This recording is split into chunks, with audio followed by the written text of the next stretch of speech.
Hello everyone, it's Mr. Boff, and I've got a new video today on, as you can see, the poem Dulce et Decorum est. This was a poem that I didn't include in the sort of longer video I did on all of the war poems from the Anthology. Part of that was because I had the rather mistaken idea that people were perhaps more knowledgeable about this poem than it turned out they actually are in reality. So it needs a separate video, it needs covering, but also it is a very rich, interesting poem in its own right, and probably it's no harm that it's going to have its own video too. However, I had a look online, and there are lots and lots of videos where different teachers, academics, and so on will go through Dulce et Decorum est. It's one of the most famous war poems in the English language in the 20th century or any other century for that matter. So I was thinking, well, what can I do that's going to be helpful, but also perhaps slightly different to the other videos that are out there? And the approach that we're going to take today is to look at the published poem, which is on the left-hand side. This is the version that's in your anthology, and this is a sort of final published version. But what we've got on the right-hand side here is I've printed off, you can get online, I printed off an earlier draft of the poem. Now, one thing that you need to know about Wilfred Owen is that when he was writing Dulce et Decorum est, he was actually in hospital. He was in hospital recovering from, at the time, what was known as shell shock, okay, but probably what we would call today something like, say, combat fatigue, or more kind of medically accurately, post-traumatic stress disorder. Okay, so he was suffering from PTSD, and he was sort of recuperating in hospital. And this was towards the end of the First World War. This was occurring in 1917. One thing it's worth remembering is that military commanders in the First World War at first viewed people suffering from what was known as shell shock or PTSD, viewed that as a kind of manifestation of cowardice, and there were people actually shot for having shell shock, until they realised, quite understandably, the reason why these people are having these symptoms and are so kind of psychologically traumatised is because of the constant violence and the horrors of the First World War. Incidentally, there are quite a few films and books and documentaries that are worth thinking about in order to sort of contextualise this poem and understand what's going on. And I've been going through a sort of period of reading different things, listening to different things about the First World War, and also watching a number of documentaries that have really, really helped, and indeed films. So, for example, watching 1917, the Sam Mendes film that came out, I think it was last year, would be a worthwhile thing, particularly the scenes in the trenches at the start of the film. That would be a good way of kind of understanding what the experience would be like to a certain extent. There's also a fantastic Peter Jackson documentary called They Shall Not Grow Old, which uses footage from the time that's been kind of edited and colorized, converted into color images. Obviously, formerly it was black and white. And that's really, really powerful because it's actual footage from the time. It's been cleaned up, and they've done all sorts of, I suppose, kind of computer wizardry. And that allows you, again, to sort of see into this experience and help you understand it. There's a great fictional novel from the German perspective called All Quiet on the Western Front, which is also about the experience of fighting in trenches and the impact that has on people physically, but also psychologically. Okay, and then finally, I've been listening to a podcast called Blueprint for Armageddon, and it's by Dan Carlin. You can get all of these podcasts. They're on Spotify, they're also on Apple Podcasts. They're all for free too. You don't have to pay a penny, and it's a kind of full history of the First World War. And there's a particular episode, it's the third episode, which looks at the experience of fighting in the trenches on the Western Front, and the horrors of that experience. And Dan Carlin reads excerpts from soldiers' letters and other resources and sources from the time where people are talking about the experience. And the only way I don't think we'll ever really understand it, having not been there,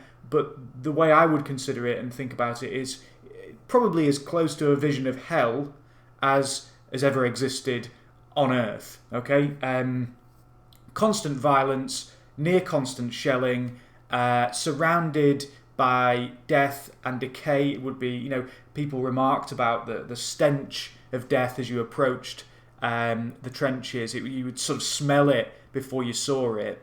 And just a sense of absolute and total squalor, utterly disgusting experience. So in this experience, this is what Wilfred Owen is kind of dealing with. You'll have to excuse the cat meowing in the background.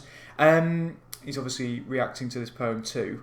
So what I thought we would do today is we'd look at the poem as it was finalised, but also an earlier draft, and we look at some of the points of comparison. There are loads of videos that are going to annotate the poem on YouTube, and I'll link to some of those. But I thought what I would do is we'd think a little bit about Wilfred Owen's kind of changes, amendments, and perhaps the impact that has on meaning. Okay, so first off, the actual title. Okay, now the title is taken from this line from the poet Horace. Okay, Dulce et Decorum est pro patria mori. Okay, Latin phrase. It means it's sweet and fitting to die for one's country. It's kind of like the ultimate expression of national pride. That dying for your country is the kind of most elevated death that one can encounter. The poem wasn't originally called that. Though we can see if we compare it, we've got these two crossings out. Okay, and then another option of a title here. So we've got to Jessie Pope and to a certain poetess. Those are the two. That's the poetess would be Jessie Pope, a woman. She was a journalist and a poet and a writer who wrote kind of, I suppose, almost like infamously jingoistic, deeply nationalistic poetry that encouraged people to sign up for the war and, in a way, promulgated or put out there in British society, the idea that dying for one's country was in fact actually a very sweet and fitting death. He moves away from that and goes with the title that we have here. That's kind of interesting. What this shows is, I think, a sort of rage and anger at not just Jessie Pope. Notice he crosses that out, decides against that title, and then makes it slightly broader without naming her directly, and then makes it broader still. So you've got this sense of this is like an attack on an individual, and then the title sort of moved further away from that to a broader point about the nature of war itself. Okay, it's almost like rather than this being a poem, that seems, at least from its title at first, to be an attack on an individual, becomes a kind of broader critique of war in general, rather than a sort of personal attack on an individual writer. Okay, which I think is interesting and worth thinking about. Another number of other changes, perhaps. We've got this opening stanza here, very, very famous opening line. This description of the soldiers together in a group, and we've got lots and lots of language of kind of fatigue, total exhaustion. Okay, the men march to sleep, drunk with fatigue. All these famous lines from the poem, and there's sort of loss of their senses, their understanding of kind of where they are, deaf even to the hoots of gas shells dropping softly behind. Okay, what's interesting are is the cutting that goes on. We've got this number of lines here leading up to the gas, quick boys. We've got then somewhere near in front, what's that like? Fop, fop, fop, the sound of the shells falling, gas shells or duds, that is ones that aren't going to go off. We loosened masks in case and listened nothing. Far rumouring of crop, then stinging poison hit us in the face. This entire section in the final poem is cut, is removed entirely. That's interesting because in the final version, we get gas shells drop softly behind, new stanza, and then we're straight into the gas, quick boys. There's a certain sort of speed and intensity and excitement, or horror would probably be a better word, that's generated with that almost quick cut. Okay. So we go from these men marching. This feels almost cinematic.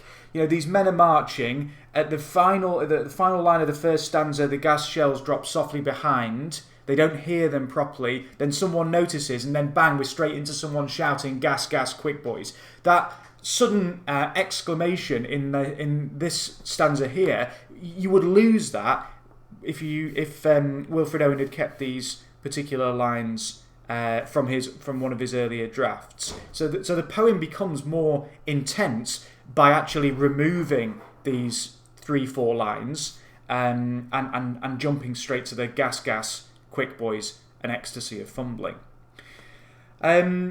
What else have we got? I mean, this is pretty much kept as it is. I think there's only one change, which is around dark becomes green. The repetition of the word green, thick green light, and as under a green sea. I think there are a number of things going on there. You need to understand as well that this was the first war where there was the kind of proper use of modern chemical weapons. Okay, the use of gas by the Germans who did it first. The use of gas was at the time so new and surprising that there are reports of soldiers kind of looking out and seeing this green poison gas slowly drifting towards them. In fact, actually, the way the gas was released at first was it was simply in canisters that soldiers on the German side just opened, and they sort of checked the wind direction, opened them, and then the gas kind of drifted out. And people say at the time as well that you could, in fact, the gas drifted very slowly. Okay, it wasn't like it suddenly bang, it sort of turns up. It drifts slowly across, and in fact, if you were to walk, you'd be able to walk beyond it. But of course, when it happened the first time, people didn't realise to begin with what was going on, and this gas drifts over, and it causes an absolutely horrific death. It's a really horrible, drawn out, painful death. Interestingly, when Wilfred Owen was writing to his mother about this poem, he called it the gas poem. So this experience of being gassed was extremely traumatic for those who saw it, and in fact, Wilfred Owen himself personally saw this taking place. Hence why this poem has that sort of ring of real authenticity. So the reference, I think, the repeated use of the word green as under a green light, thick green light, and as under a dark sea, changed to as under a green sea. I think that's interesting in the fact that the emphasis on the colour, the green gas drifting over, is so odd and unnatural and strange and unsettling that the emphasis of the colour is kind of sickly as well. It's not an attractive image, a green gas drifting over in your direction. The whole thing feels kind of sickly and disgusting and unpleasant and strange and kind of unreal and indeed dreamlike. So I think that's what he's going for there. If we have a look at this section here, in all my dreams before my helpless sight, he plunges at me. And then we've got lots and lots of changes here. Now, in the final poem, it's guttering, choking, drowning. But we've got gargling, we've got gurgling, and we've got goggling. Now, to read any of those, they sound kind of silly. Goggling just sounds ludicrous. It's a ridiculous word. Gurgling, I think, potentially, just move this down just so you can see, just down there. We're looking here, and this connects with this section up here. These words are just kind of silly. Gargling's something you might do with mouthwash in the morning. Gurgling is a noise a baby makes. Goggling, it just to look at something. It's just a ridiculous sounding word. And then it settles on the word guttering. And I think that rounded vowel sound, that sound in the middle of the word, is kind of unpleasant.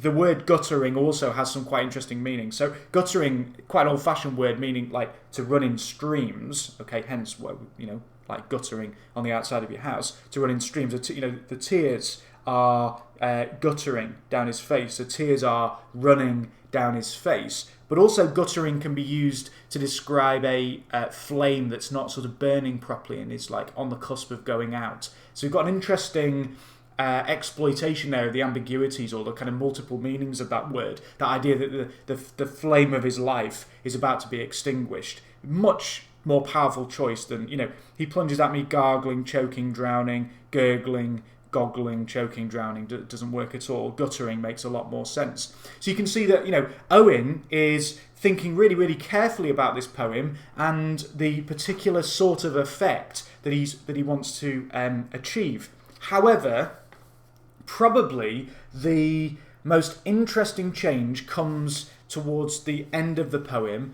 and I think that this is very, very important in terms of just your overall understanding of the poem.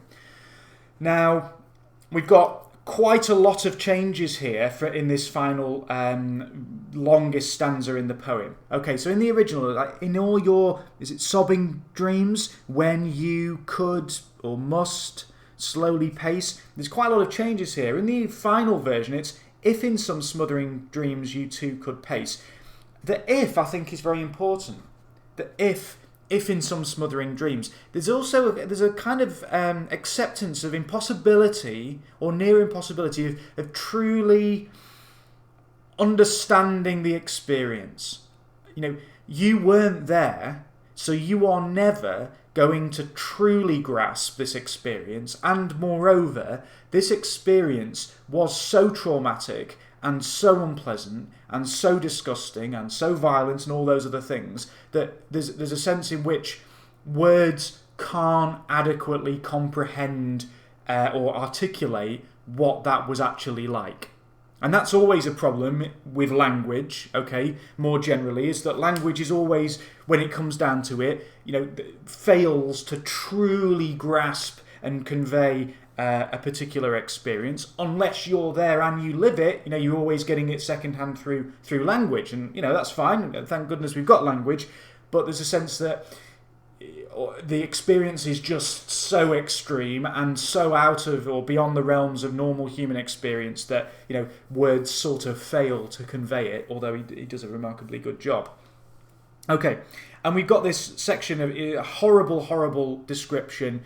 So let's have a look at this line here. And watch the white eyes turning in his face. Changes that to writhing. That's kind of interesting. From turning, writhing. I think turning in his face it sounds more neutral. It's unpleasant, but it's more neutral than the word writhing. Okay, if we have a look at writhing here, all of the connotations of agony and pain and twisting, bearing in mind that it's the eyes that are writhing. So that's like a really extreme movement. You'd normally think about someone's whole body writhing. Here the eyes are writhing. It's really unsettling image. Turning doesn't convey anywhere near the same sense of pain and violence, okay? Just doesn't have the same set of connotations as writhing, which is, as I say, so closely linked to pain and torture, excruciating pain. His hanging face, like a devil's, we've got dead of or killed with sin, and he changes that final, drunk with sin, drunk with death, changes that finally, like a devil's, sick of sin. Interesting there. This is a sickness, okay, partly almost the physical sickness that people will be experiencing, but also I think a kind of really wants that sense of revulsion, hence the word sick rather than the word drunk, bearing in mind as well that drunk has been used as regards fatigue in the first stanza, so I can sort of see why there'd be that change. If you could hear, if you can hear, change to if you could hear. That's interesting. At every jolt, the blood come gargling black and frothy from the lung, come gargling from the froth corrupted lungs. Again, corrupted. Notice that's a kind of important word there. That's not in this earlier draft. Okay, froth corrupted. This idea that the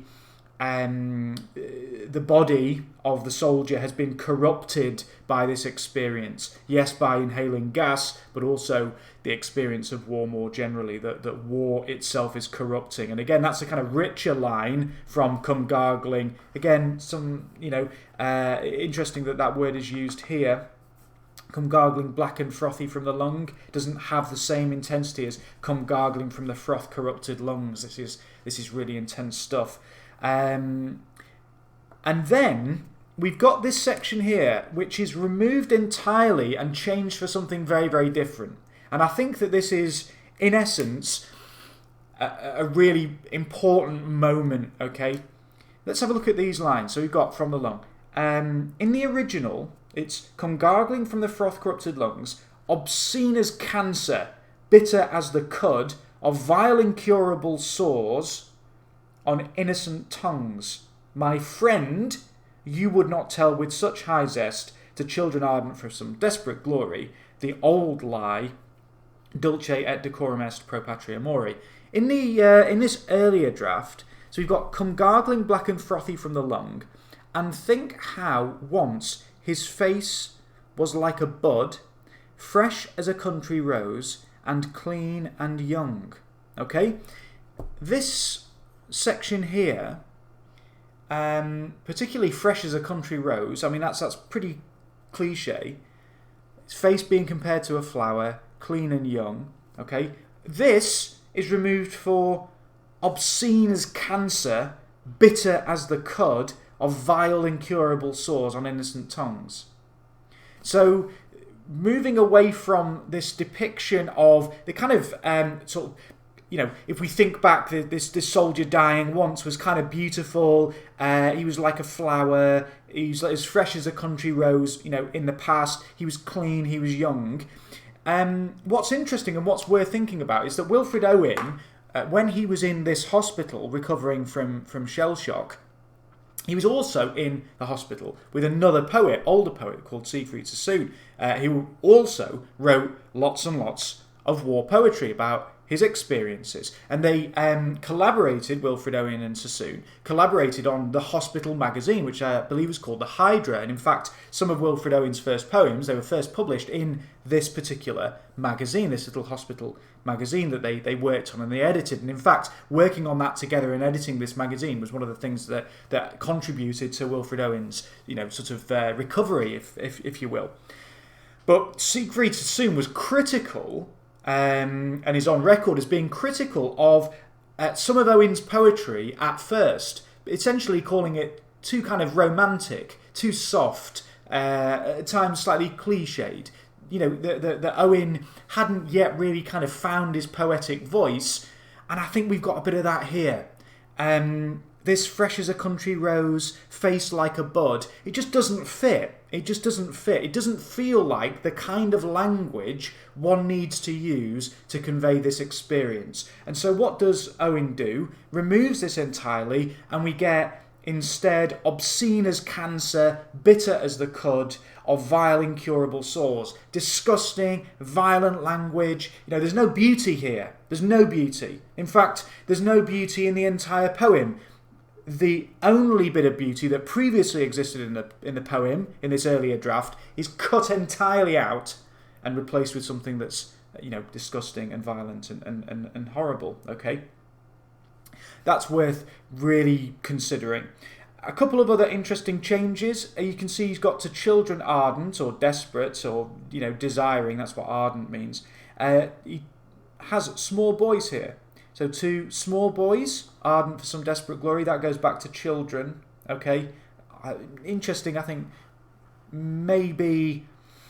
I'm not quite sure why that change is there. To small boys ardent for some desperate glory. It could maybe be seen as being almost too patronisingly sort of critical of the soldiers, whereas children feel slightly more neutral, possibly. The old lie, I can't quite see if that says gesturing. The old lie becomes capitalised in the final version of the poem, perhaps indicating that this is not just a lie, but a lie throughout all of human history. And again, it reminds us of the way that the poem's title shifted from the sort of specific, and this is a very specific poem in lots of ways, but there is a sense that, you know, it's taking this specific instance and drawing out a wider kind of anti-war message that the jingoistic nonsense of dying for one's country is sort of sweet and fitting. It's possible to have this great noble death. You know, think, for example, of the poem "The Soldier" that we've already looked at. You know, that's nonsense, and in fact, it's not just a lie in the specific. It's a lie that's general and, you know, existed throughout human history. I also interestingly changes noble zest to high zest. This is all about this sense of enthusiasm that some people had for encouraging people to sign up. When people read the final version, it's not in this earlier draft, when people read My Friend, yes, he's addressing the reader, so it gives that poem, it gives a poem a kind of angry sense, almost accusatory, but there's also a way of reading that as perhaps referring to this, to Jesse Pope or people like Jesse Pope. My friend, if you've seen what I've seen, you'd realise that it's impossible to have this supposedly sweet and fitting death. Okay, so just to recap, quickly go through, there are a number of really profound changes from this earlier draft of the poem to the final version that we have. But all of the changes really are about pushing the poem in a more seemingly authentic, intense, critical, grounded direction. That this is a poem that isn't beautiful, that's not aiming for particular kind of beauty in language, okay, like perhaps this section is here, but this is actually almost, we can see Owen's poetic voice emerging in its authenticity over the course of this poem, moving into the final draft.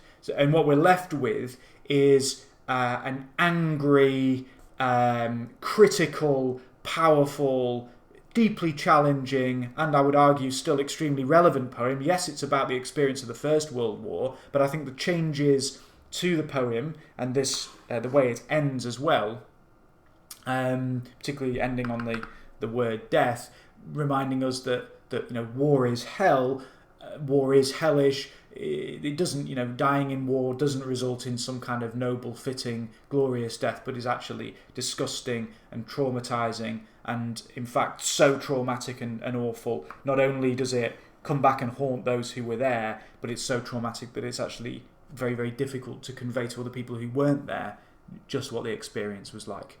So, as I say, loads of other videos out there going through the poem line by line and doing that kind of annotation thing, which is great. But what I hope that this video has done today is give you an understanding of, how the poem developed over time and what the changes or, the impact these changes have from this draft to the final version, what impact they have on our reading of the final poem, and also the clues it gives us about Owen's approach to poetry and indeed how that changed over time.